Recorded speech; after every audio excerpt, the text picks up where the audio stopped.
Sa Okay, magandang hapon po sa inyo lahat and welcome to another edition of Sports Corner PH Interviews.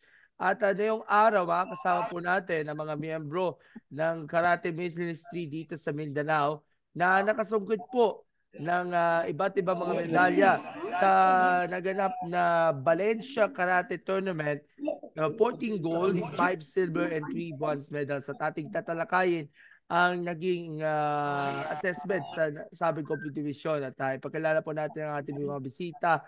Unahin natin ang mismong founder and master ng PKL na si Shian Dennis Aquino. Shian Dennis, welcome back to Sports Corner.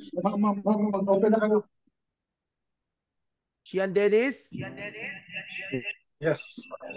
Nice to be back. Muna. Yeah, I'd like to greet all the listener and the viewers of the Sports Corner. All right, thank you so much. And sunod naman natin mula sa Karate Ministry si Sensei Noel Aguilar.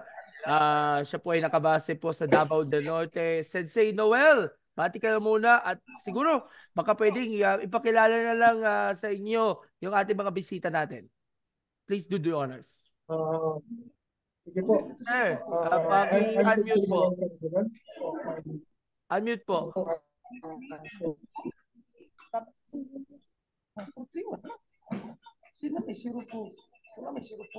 Okay, go. Good afternoon po. Okay na po. Okay, go ahead. Go ahead po. Okay. I'm Sensei Noel Aguilar po. Isa po akong instructor ng PKL and JKS. So, dito po kami ngayon. Maraming salamat sa pag-unlock sa interview sa amin. And nandito po yung mga estudyante ko ngayon. First timer po silang lahat. Ang dala po namin sa bukid namin is first timer at nakasubmit po kami ng 14 golds, 5 silver, and 3 bronze. Okay, so siguro pakilala na natin personally yung ating mga bisita natin na nandun sa Zoom natin. Please go ahead. Sige po. Unahin na natin si Yuki and next si Yana. Yuki. Hi po, I am Princess Nutria R. Calamonte. I am 11 years old po. And I have 4 golds po. Okay, next. Yes, next. I'm Ian. And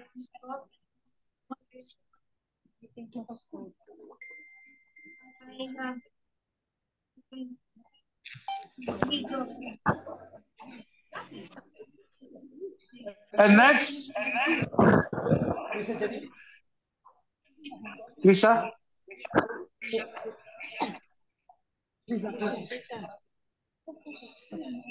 Hello, I'm Chrissy Janine G. I'm 10 years old. And I have 1 gold medal and 1 silver medal. Okay, next po.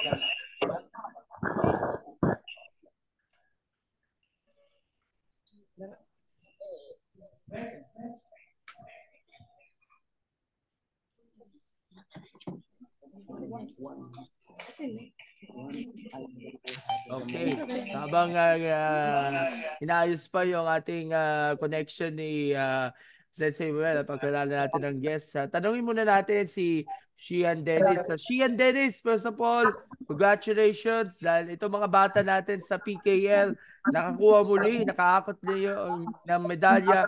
Hindi lang po sa Karate Pilipinas National Championships, kundi sa iba pa mga competitions locally. So, what is your reaction from your end dito sa mga outstanding victories sa ating mga bata natin? Ayan, siguro yung mga hard training na ginagawa ni Sensei Noel Aguilar.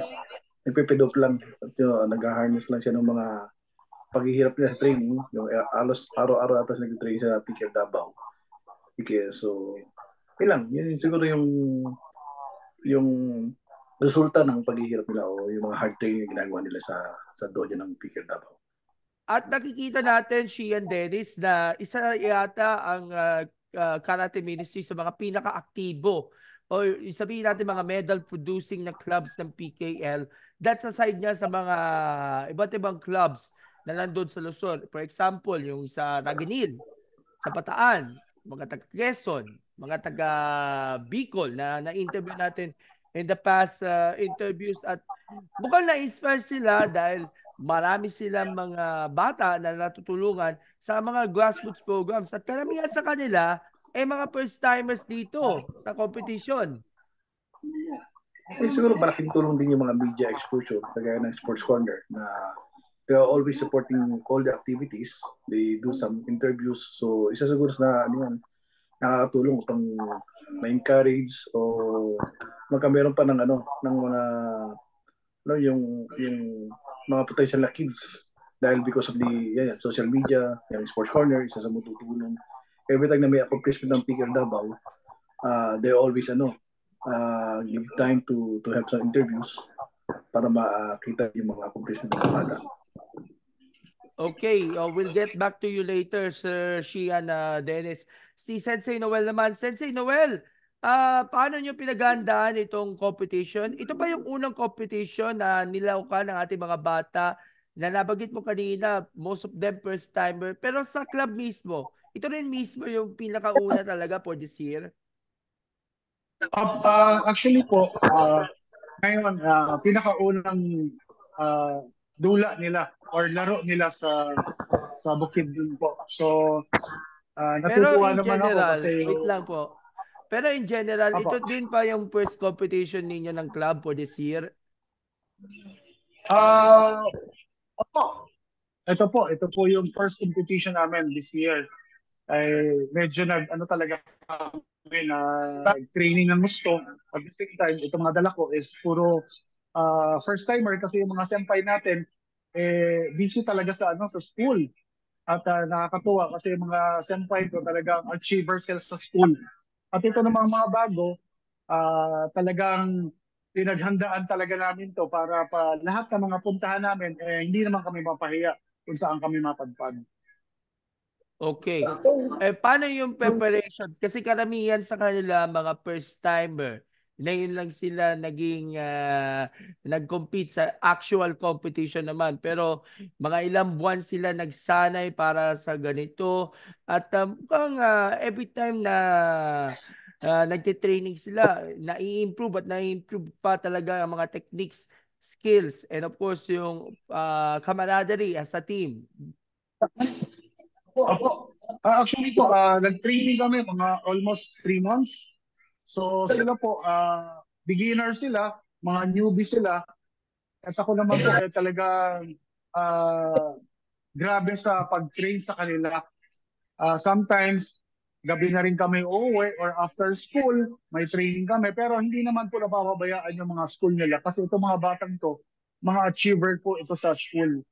So, ang preparation po namin sa training, talagang pahirapan at the same time, ang ginagawa namin sa dojo, talagang inaayos namin yung mga kata nila, mga committee nila, para pagka nag-compete kami sa labas, ay hindi rin man kami maiwanan. Okay. Si Sensei Noel, being that the coach nga ng team, ano siguro ang mga natutunan ninyo sa pag-awak mismo ng team? Lalo na, karamihan sa ating mga lumaok dyan ay mga first-timers. Pero, umaani sila ng mga medalya doon sa competition mismo. On their first competition pa naman eh. Opo, actually, napakahirap po talaga sa akin. At the same time, talagang pahabaan talaga ng tiyaga.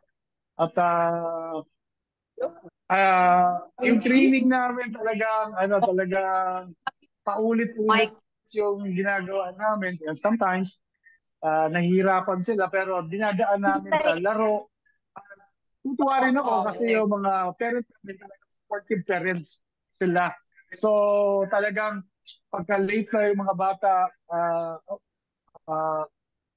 matapos yung training, meron kaming food na hinahanda sa mga kids namin para hindi na rin sila late kumain. At the same time, na-check namin yung mga kinakain nila. Hindi always kami kakain sa labas, like sa mga fast food. So kami, ang mga parent, pag sinabihan namin sila na ito ang ipaluto natin and pakainin natin sa mga kids. At natutuwa ako sa yung mga parent natin talagang 100% support sila sa mga kids nila. At the same time, yung mga kids din, gumagawa talaga sila ng paraan para pagbalik sa magulang, maka-medal din sila. Gawin nila yung pinakamagandang ginagawa nila pagdating sa tournament. Okay, sa lahat ng mga nakapag-compete, lahat sila nakapag-medal sa under 16 category. At ang mga nakatapat nyo, yung iba't ibang mga clubs from Mindanao pa mismo and even sa Visayas na pumunta dyan sa Valencia. In what particular competition ba ito? Kailan ito naganap po, sir? Naganap to last week lang, no? March 16. March 16. So, friendly naman ito, friendly game. And palaro ito ng school, ng university. And natutuwa naman ako sa kaibigan kong si Sensei Archie Vender. Isa sa mga group namin sa JKS na imbitahan kami. At maganda naman po ang mga nangyari sa event na to. Okay, so thank you so much, Sensei Noel. We'll get back to you later. Gusto natin makausap natin yung ating mga medalists. Siguro, can we introduce again your names and of course, yung medals na napalunuran and idagdag na lang natin your assessment and reaction upon winning the medals. Si Quil Quizzy muna, unahin natin. Quil Cassie pala. Cassie.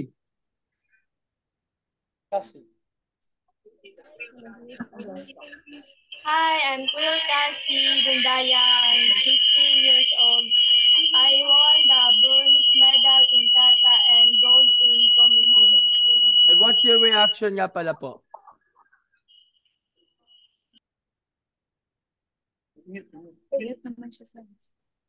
Reaction po. Reaction, Cassie. I'm overwhelmed because I didn't expect to win the gold medal in committee po and sa bronze po.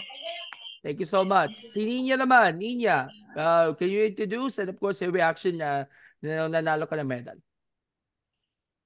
My name is Ninya Scarlett Paller and I am 9 years old. I am a silver medalist and I am a bronze medalist. Your reaction po? I was very shocked and I was very proud of myself. Okay, next si Kusya Joanne. Introduce po.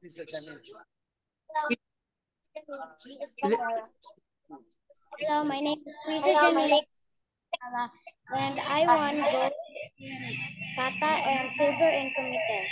What's your reaction po? I was happy and very proud of myself that I won gold and silver at my first tournament. Thank you so much. Si Loriana naman.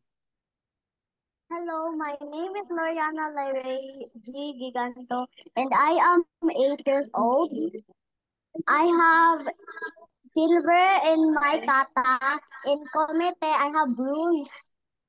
Reaction lang po and assessment. I was happy and shocked for having a medal. Thank you so much. Si Miyuki. I have 4 golds po. Ay, pwede mo nang gold introduce for- muna. Introduce your name, please. I am Princess Miyuki R. Calamonte. I am 11 years old. I got gold for kata, gold for committee and intermediate. I have gold for double committee and gold for novice committee po. What's your reaction on getting 4 gold medals and you're one of the karatekas that you won the most number of medals from that competition po? I didn't expect I got 4 gold medals. I got so happy. That's all po. Thank you so much. Si Yuki naman. Hi, my name is Yul Oscar Bibanate, and I'm 10 years old. I got silver on kata and also silver on komite. Your reaction? I was proud and also happy from having 2 silver medals. Okay, salamat po. Si Glyza naman.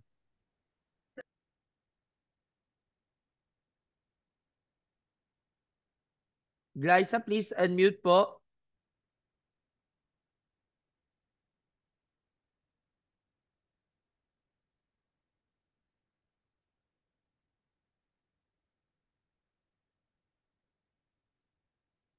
Okay.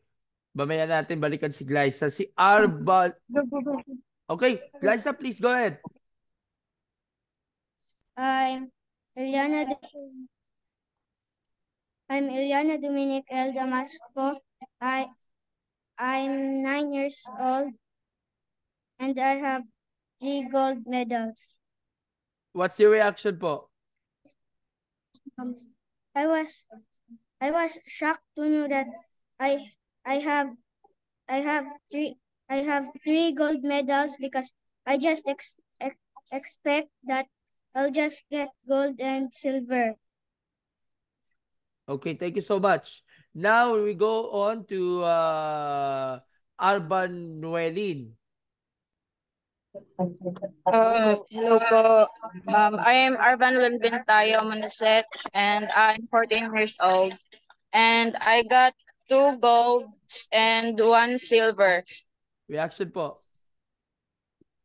Masaya po ako at proud po ako sa sarili ko. Oh, all right. Si Adrian, lastly. Please unmute po. Adrian, please unmute po. Hello po. My name is Hi. Okay, go ahead. My name is my Indian Alexander Punisher. And my name is Nabi Rasan. Are you good to me? Thank you. Okay, what can you say about your win? What can you say though? What can you say? Good. Happy. I'm very happy. Very happy. So, Sensei Noel, nakita natin yung mga bata na talaga naman sa murang edad, namamayagpag at nag-excel sila sa mga competitions. Siguro, nakita naman ang pagpupursigin ng mga bata natin and of course, the support system ng ating mga parents na nagbarka para at least maitaguyod nila, may panalo nila yung mga napalanunan nila mga medalya.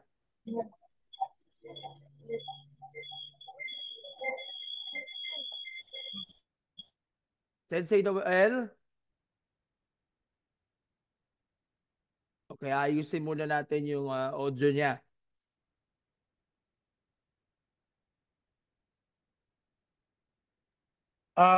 Hello po. Okay. So ano masasabi mo dahil itong mga bata natin, karamihan puro first timer pero at least expected talaga na manalo sila ng mga medalya on the first competition at isa pa sa mga nagmarka ay yung lalo pang pagbuti at lalo pang pag-improve ng performance nila sa mismong competition. Ano yung support system ng mga coaches and mga parents? Malaking bagay din po ang mga support ng parent, no? Kasi binabalance namin yung school ng mga bata after nila galing sa school. So alam ko pagod na sila, pero ang ginagawa po namin talaga gumagawa talaga kami ng system na after sa school rest muna sila sandali pagkatapos training. Then, siyempre, alam namin na talagang gugutumin sila. So ang ginawa namin, talagang naghanda rin kami ng mga food sa kanila. At the same time, yung mga parent, hindi talaga sila napapagod para mag-support doon sa mga anak nila. So 100% talaga yung mga parent namin dito na mag-support doon sa mga bata. At isa pa, mga bago sila, I know na doon pa yung mga hindi pa sila sanay mapagod, hindi pa sila sanay masipaan, masuntok. So ang ginagawa talaga namin dito, mahabang pasensya talaga hanggang na meet namin yung pinakamagandang ginagawa namin para sa kanila. At dumating yung time na kahit sila bago kami lumabas sa tournament, tinatry namin sa kapwa nila mga student. Then yung nakita namin na okay na sila, and sa tingin namin, pwede na sila mag-compete. At yun ang ginawa namin, sumali na kami sa mga competition. At natutuwa ako kasi yung mga parent talaga namin, sobrang salamat sa lahat ng mga parents natin ngayon. At walang humpay na support. Yun talaga, kailangan kasi student, coach, and parent. So ang ginagawa ko kasi dati, student and coach lang.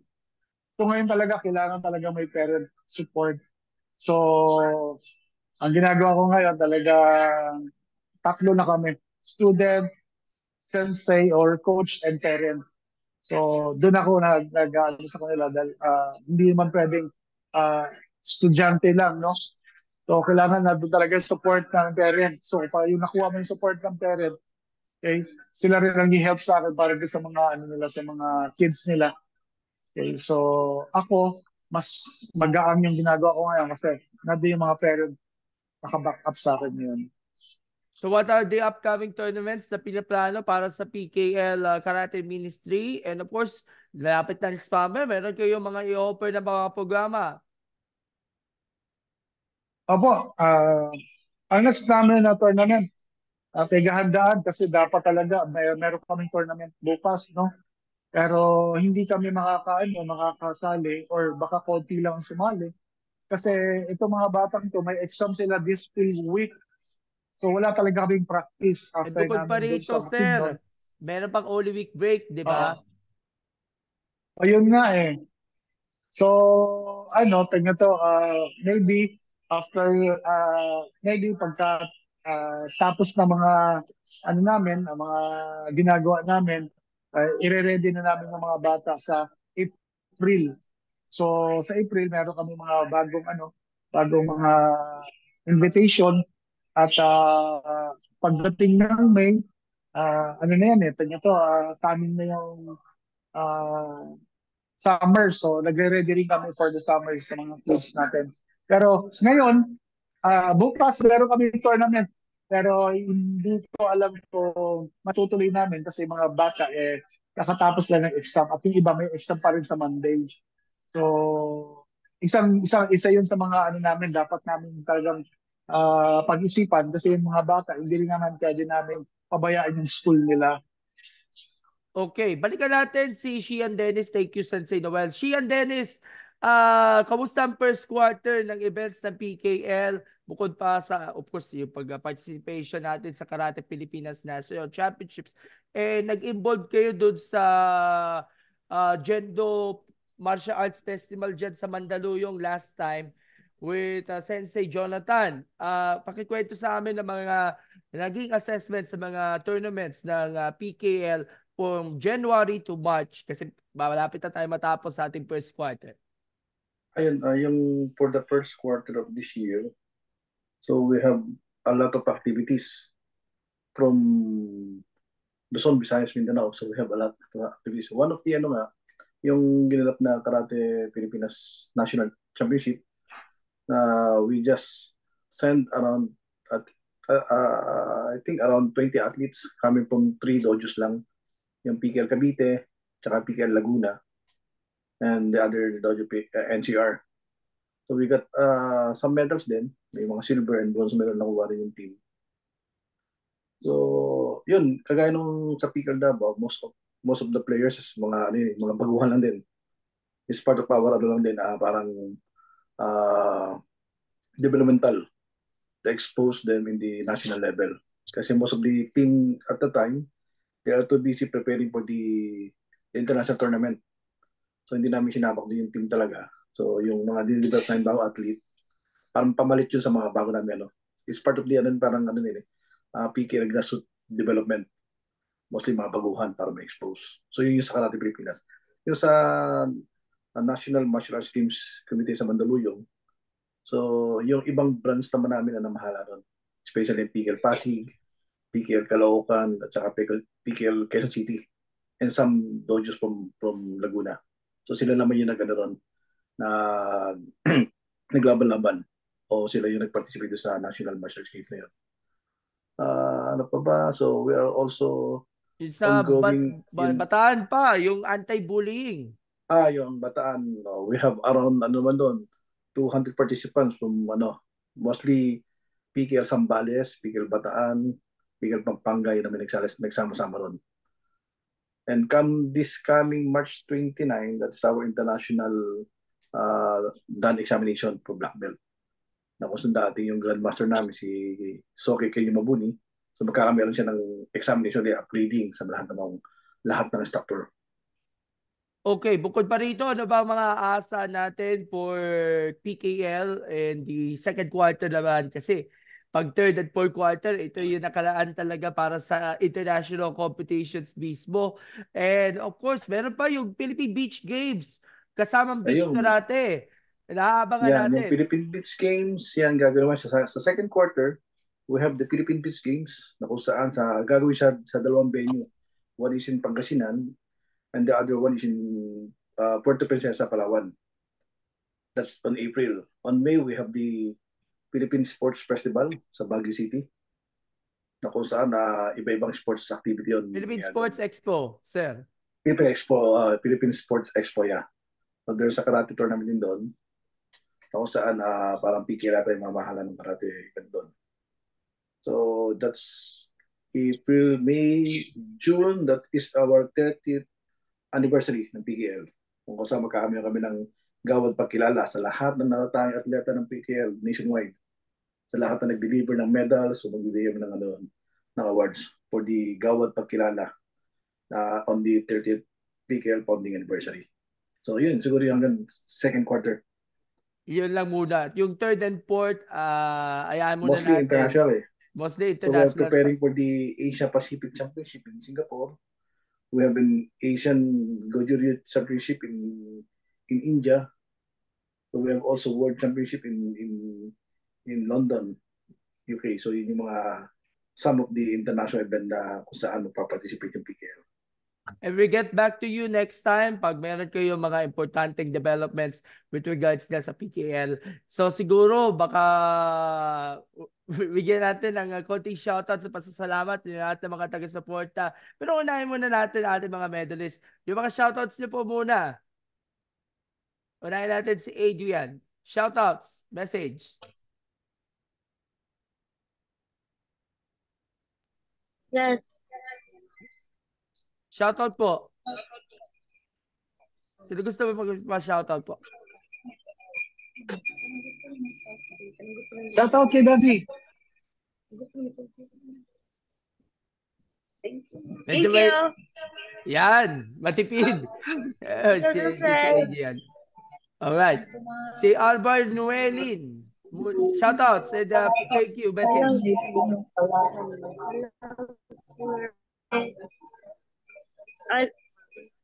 Thank you.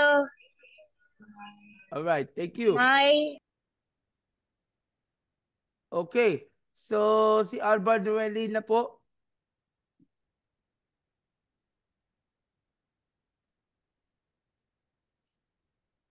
Pa-mute po, please. Shout out tayo sa mga friends. Okay, si Biyuki. Special thanks to Sensei po and to my mom. That's all. Thank you. Dinya. Would you would like to thank po? Dinya.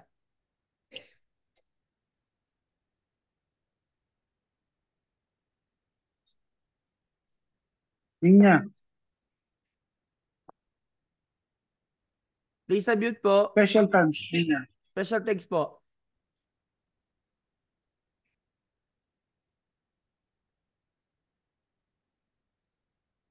Okay. Mayalan muna natin si Vinya. Okay. Si Loriana muna. Loriana. Shout out to my sensei Noel Tanagular and my friends and my dad that who works far away. Thank And you. that's all. Thank you. Salamat. Si Glyza naman.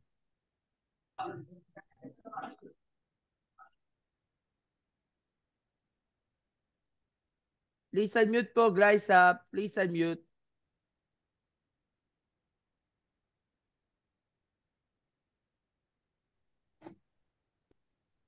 Thank you to my sensei, parents, and lolas and lolos supporting me. All right. Thank you so much. Sino pa iba natin nakalimutan? Si Yuki.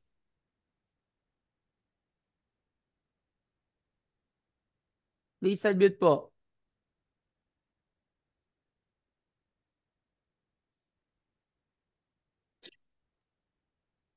Yuki, you're next, Yuki. Out to my supportive dad who is supportive in my karate, who is working outside the country. And also shout out to my sensei who makes me train hard. Okay, thank you. Si Kilcasi naman, your special thanks po. Special thanks to my parents who keep supporting me in karate and also kay Sensei Tan who teaches me non-stop how to defend myself and for supporting me how to overcome my nervous. Thank you so much. I think that's it. May mga kulang pa? Baka si Nina na ulit.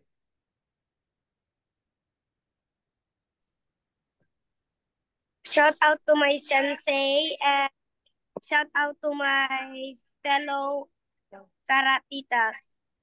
All right. Thank you so much to everyone and congratulations. Sensei Noel, pagbate. Yes. Shout out sa pinakamamahal kong asawa, Maria Crisel Borja Aguilar. And kay Joshua Emmanuel Borja Aguilar na nasa Manila ngayon kasi nag-school siya doon. So kahit malayo kami, mahal na mahal ko kayong dalawa. Mahal na mahal ko kayong dalawa ni Mami. And shout out din sa mga estudyante ko. Thank you kasi ginawa niyo the best. And then shout out din sa mga parent. Thank you sa support ninyo, sa team, sa mga kids ninyo, sa mga anak ninyo. At hindi natin ito magagawa kung wala yung mga help ng mga parents. So thank you. And lastly, thank you kay Shihan, Dennis, and kay Sensei Franco sa JKS, Shihan, Dennis sa PKL, always na nadyan para sa amin. And pinaka-last, kay God, thank you sa guide nyo sa amin always, Lord. And thank you last sa inyo, Sir God. Thank you po. At nadyan kayo always para sa amin at para sa mga bata. Thank you so much po, Sensei Noel, for your time. And finally, Shihan Dennis, ang iyong pasasalamat on behalf of the PKL family. Ayun, in behalf of the PKL family, would like to thanks first kay Sir Gab for always giving the opportunity na ma-recognize yung mga players namin, especially ang PKL Davao, headed by Sensei Sensei Noel Joel pa. Aguilar. Ayun. Noel ba? And I would like to also thanks the parents of PKL Davao for always supporting our activity in Davao City, in Davao Panabo City. Ayun, thank you po for entrusting your children kay Sir Noel. And makakasa po kayo na in our part, we're always doing our best para mabigay kayo ng magandang programa para sa inyong anak. And I hope to see them in the future sa mga national event natin or even in the international tournament. And yeah, thank you po mga parents sa inyong walang sawang suporta. And shout out din sa lahat ng members ng Philippine Karate Do League nationwide. And see you on March 30-31 in the 49 Isaki Cup Soke Kenyu Mabuni International Dan Exam and Training Camp. To By be the way, held in Summit Ridge Hotel, Tagaytay City. ayun. So, good luck with that sa upcoming competition. And maybe you could share with us sa aming page yung ating mga details about this upcoming competition on Black Saturday and Easter Sunday. So again, sa ating medalists, pagbutihin nyo ang inyong training at aasahan namin kayo na may-ani pa kayo ng mas marami pang medalya sa susunod. And again, mga sir, salamat sa inyong tiwala sa amin na makapag-interview po tayo. And we look forward to have more connections and more conversations with you sa mga susunod na araw. Dahil sa gayon, ay patuloy natin ipalaganap natin ang grassroots natin sa ating bansa. So thank you so much and have a blessed day to all. Bye-bye! Thank you, Sir Gab. Bye-bye! Bye-bye. Thank you, Gab. Thank you. Salamat po. Bye!